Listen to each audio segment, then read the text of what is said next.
Assalamualaikum warahmatullahi wabarakatuh. Perkenalkan, nama saya Nurjana, NIM 2302190, NK Pengembangan Kurikulum, Prodi Pendidikan Misal Usia Dini, Fakultas Tarbiyah dan Keguruan, Universitas Win Araniri Banda Aceh. Baik, saya akan menjelaskan sedikit yang saya ketahui tentang asesmen. Asesmen adalah proses pengumpulan dan pengolahan informasi yang sesuai dengan kebutuhan, perkembangan, dan pencapaian hasil belajar. Fungsi asesmen terbagi menjadi 3. Yang pertama, asesmen as learning adalah asesmen sebagai proses pembelajaran. Yang kedua, asesmen for learning adalah asesmen untuk proses pembelajaran.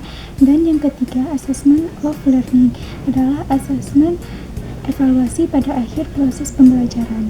Jenis-jenis asesmen terbagi menjadi 3. Yang pertama, asesmen diagnostik adalah asesmen yang membantu merancang pembelajaran yang sesuai dengan tingkat pemahaman awal siswa. Asesmen ini dibedakan menjadi 2. Yang pertama, asesmen diagnostik kognitif, dan yang kedua, asesmen diagnostik non-kognitif. Yang kedua, asesmen formatif adalah penilaian yang dilakukan oleh guru di awal dan pada saat proses pembelajaran itu berlangsung untuk memantau dan memperbaiki proses pembelajaran. Yang ketiga, asesmen sumatif adalah penilaian yang dilakukan oleh guru pada akhir proses pembelajaran. Contohnya seperti pada akhir semester, pada akhir tahun ajaran, pada akhir jenjang, dan lain sebagainya. Asesmen as learning sama asesmen for learning itu termasuk ke dalam asesmen formatif, sedangkan asesmen of learning itu termasuk ke dalam asesmen sumatif. Paradigma asesmen ada 8. Yang pertama, penerapan pola berpikir bertumbuh atau growth mindset. Growth mindset ini dapat berupa seperti pemberian umpan balik yang diberikan kepada peserta didik untuk menstimulasi pola pikir bertumbuh mereka, serta dapat memberikan mereka kesempatan untuk mengevaluasi diri dan merefleksikan pembelajarannya.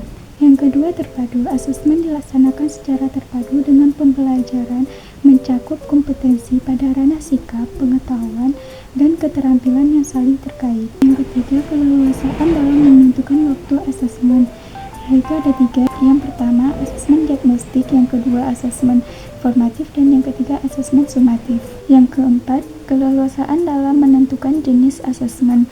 Yang kelima, keleluasaan dalam menggunakan teknik, contohnya seperti observasi dan instrumen asesmen, contohnya seperti grafik perkembangan peserta didik. Yang keenam, keleluasaan dalam menentukan kriteria ketercapaian tujuan pembelajaran. Yang ketujuh, keleluasaan dalam mengolah hasil asesmen. Pengolahan hasil asesmen ini yaitu memanfaatkan hasil asesmen formatif dan sumatif. Hasil data tersebut dapat berupa 2 bagian. Yang pertama, kuantitatif, angka, dan narasi atau kualitatif.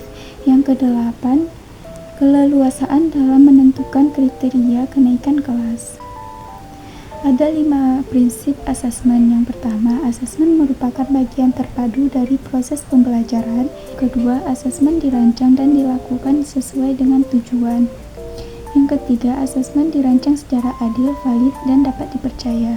Yang keempat, asesmen sebaiknya meliputi berbagai bentuk tugas, instrumen, atau lainnya.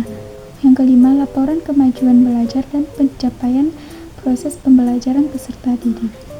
Sekian dari saya, lebih dan kurang saya mohon maaf. Wabillahi taufiq wal hidayah. Assalamualaikum warahmatullahi wabarakatuh.